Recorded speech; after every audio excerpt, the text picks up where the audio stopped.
नमस्कार मित्रों, मैं हूं पंकज देशपांडे, आपका अकाउंटिंग फ्रेंड और आप सभी का स्वागत है इंद्रधनु एकेडमी के इस वीडियो लेक्चर सीरीज में। आज हम एक छोटा सा टॉपिक डिस्कस कर रहे हैं। ये छोटा ज़रूर है लेकिन बेहद महत्वपूर्ण है, क्योंकि हमें इस काम को करने की ज़रूरत बार बार पड़ने वाली है और इससे हमारा काम बहुत आसान होने वाला है। हम बात कर रहे हैं एक्सपोर्ट टू एक्सेल के बारे में। तो एक्सपोर्ट टू एक्सेल, टैली का कोई भी रिपोर्ट आप एक्सेल में एक्सपोर्ट कर सकते हैं, बड़ी आसानी से कर सकते हैं। और ये किस तरह से कर सकते हैं आज हम जानेंगे। तो चलिए मित्रों, हम सीधे चलते हैं। बैलेंस शीट में मैंने यहाँ पे एक टैली की कंपनी ओपन करके रखी है। मैं बैलेंस शीट में जाता हूँ। बैलेंस शीट में जाने के बाद सबसे पहले मैं आपको एक एक्सपोर्ट करके दिखाता हूँ और उसके बाद मैं समझाता हूँ कि इसमें हम क्या कर सकते हैं और क्या नहीं कर सकते हैं। तो हम सबसे पहले यहाँ पे आपको ऊपर जो टॉप में हॉरिजॉन्टल बटन बार है वहाँ पे एक बटन दिखेगा। यहाँ पे देखिए आप, एक्सपोर्ट का बटन है, इसके ऊपर मैंने क्लिक किया।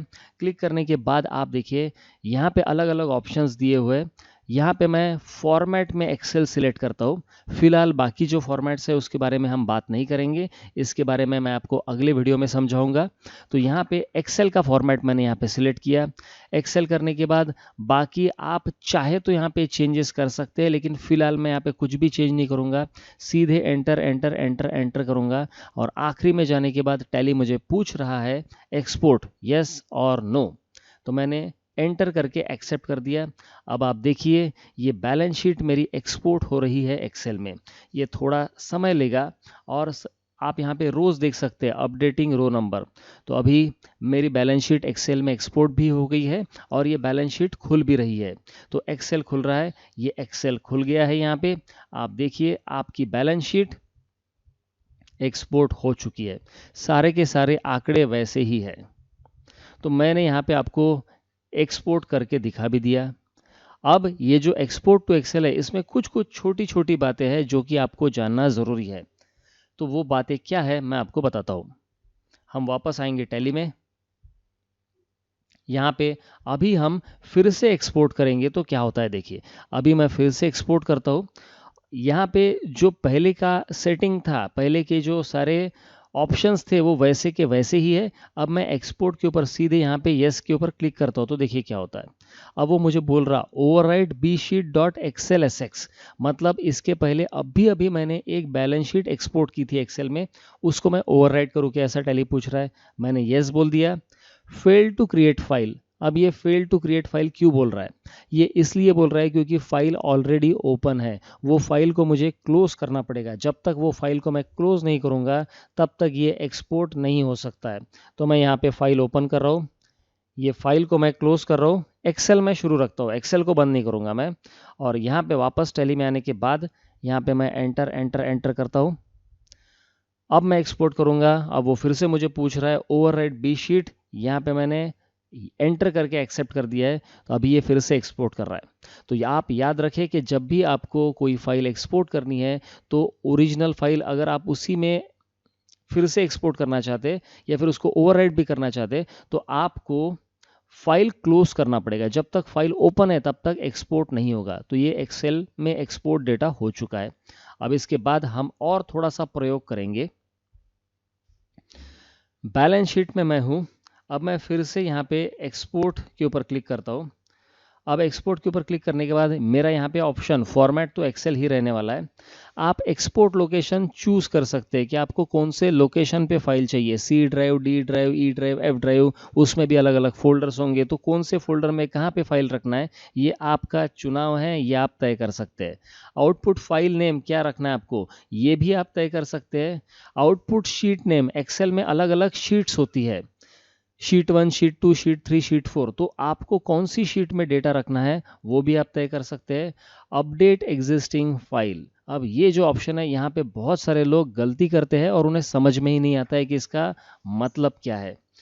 अगर आपने पहले की कोई फाइल एक्सपोर्ट करके रखी होगी तो टैली दो ऑप्शन आपको देता है, या तो आप पूरी की पूरी फाइल रिप्लेस कर दो, पूरी फाइल डिलीट करके नई फाइल ले लो, या फिर आप उसी फाइल में उसी शीट में आप कुछ फिगर्स चेंज कर सकते हैं।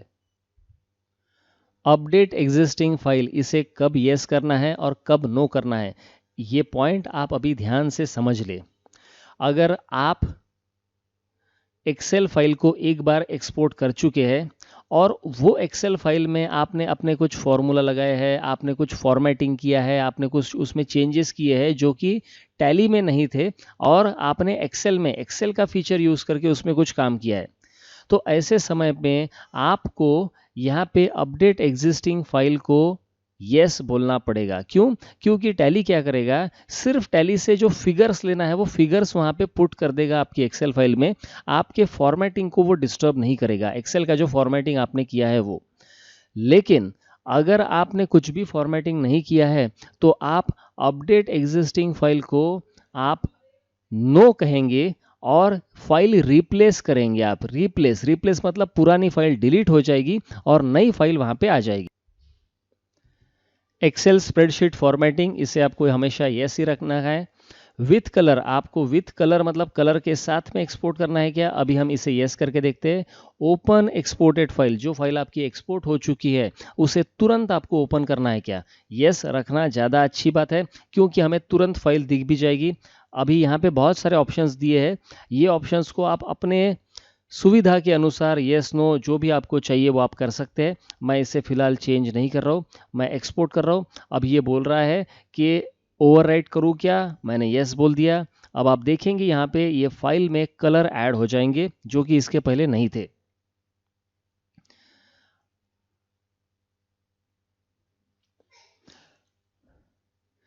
यहाँ पे आप देख सकते हैं कि कलर्स ऐड हो चुके हैं, ग्रीन कलर बैकग्राउंड में आ चुका है। अब ये एक्सपोर्ट टू एक्सेल में एक चीज़ और आपको ध्यान में रखनी है कि यहाँ पे ये जितने भी फिगर्स है, ये फिगर्स में कोई भी फॉर्मूला नहीं लगा है। ये जो टोटल है यहाँ पे फॉर्मूला नहीं लगा है। अब देखिए यहाँ पे जो टोटल दिख रही है, अगर मैं यहाँ पे और फिगर ऐड करता हूँ तो ये नीचे की टोटल चेंज नहीं होगी। तो आप याद रखें कि एक्सेल में आपको एक्सपोर्ट करने के बाद फॉर्मूले लगाने पड़ेंगे। तो फॉर्मूला लगाने के बाद ही आपका एक्सेल शीट आपके उपयोग में आएगा, क्योंकि एक्सेल में अगर आप बिना फॉर्मूले के बैलेंस शीट बनाएंगे तो आपको बाद में तकलीफ हो सकती है, क्योंकि आप ये एज्यूम करेंगे कि फॉर्मूले तो इसमें होने ही चाहिए, लेकिन ये अजम्पशन यहाँ पे गलत साबित होने वाला है। एक्सेल में फॉर्मूले जो है वो आपको खुद को लगाने पड़ेंगे। आप ये एज्यूम नहीं कर सकते हैं कि टैली ने तो फॉर्मूले लगाए होंगे। अब जैसा हमने बैलेंस शीट को एक्सपोर्ट किया था वैसे ही हम बाकी रिपोर्ट्स को भी हम एक्सपोर्ट कर सकते हैं। जैसे ये बैलेंस शीट हो गया, उसके बाद प्रॉफिट एंड लॉस में यहाँ पे भी देखिए एक्सपोर्ट का बटन है, तो ये प्रॉफिट एंड लॉस भी हम एक्सपोर्ट कर सकते हैं उसी तरह से। उसके बाद मैं ट्रायल बैलेंस में जाता हूँ, यहाँ से डिस्प्ले ट्रायल बैलेंस, ये ट्रायल बैलेंस में भी एक्सपोर्ट का बटन है।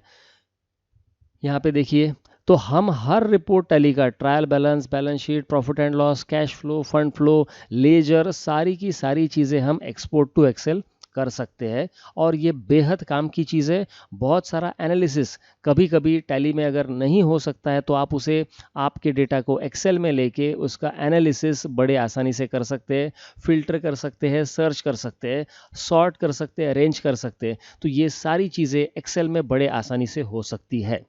तो आप भी इस फैसिलिटी का लाभ लें।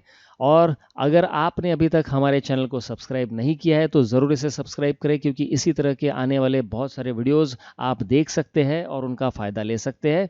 अगर आपको ये वीडियो अच्छा लगा तो आप इसे अपने दोस्तों के साथ शेयर कीजिए। ज्ञान और खुशी मैं भी बांट रहा हूँ, आप भी बांटिए। Thank you very much. Have a nice day and all the best.